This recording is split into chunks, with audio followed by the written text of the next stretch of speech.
Άπαπα. Δύσκολος πόλεμος. Σουν αυτή μια. Ήρθε την άλλη φορά στο γραφείο με ένα σκέτσο. Αλέκο, χρυσό μου, σε παρακαλώ. Αλέκο, χρυσό μου, σε παρακαλώ. Εγώ σε περίμενα πώς και πώς. Δεν μπορώ απόψε.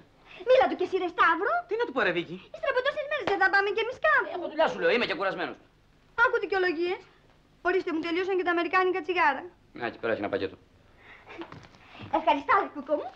Αύριο τουλάχιστον δεν θα βγούμε κι εμείς λίγο. Πού να βγούμε? Έξω από την Αθήνα. Έξω, εγώ τώρα ήμουν έξω, πάλι έξω. Και τι θα γίνει. Δεν συναντιόμαστε, ρε Βίκη, όταν εγώ είμαι έξω, είσαι μέσα. Όταν εγώ έρχομαι μέσα, εσύ θέλεις έξω. Σταύρο, τον ακούς πως μου μιλάει. Καλά σου λέει. Για δεν πας μαζί του στο Μεσολόγγι. Μπράβο, ρε έξυπνε. Νομίζω δεν το σκέφτηκα. Αλλά φοβήθηκα με στενοχωρηθεί ο μπαμπάς και έχει την καρδιά του. Εσύ μου λέγεις πως η μαμά σου έχει την καρδιά της. Το έχει και ο μπαμπάς. Α, θα κόλλησε, φαίνεται. Μα τι θα γίνει με αυτή την ιστορία. Δεν τα κάνω, ρε Βίκη, έχουμε και δουλειές. Μα πότε θα τελειώσει με αυτό το Μεσολόγγι. Έτσι εύκολα τελειώνει το Μεσολόγγι. Εδώ και ο Ταχής το πολέμα για ένα χρόνο. Ποιος είναι αυτός ο Γιοταχής. Από ιστορία είναι σαΐνι. Άσε τις ιστορίες των άλλων, με τη δική μας ιστορία τι θα γίνει. Τι θες να γίνει, ρε Βίκη? Να έρθεις στην Αθήνα, γιατί και εγώ έχω εκτεθεί. Άμα έρθω στην Αθήνα θα εκτεθείς περισσότερο.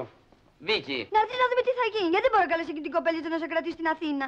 Ποια κοπελίτσα? Αυτή τη διευθύντρια, καλή κοπελίτσα. Άκου κοπελίτσα. Κοντζά με επιστήμον. Είναι πολύ καλή και εμένα με συμπαθεί.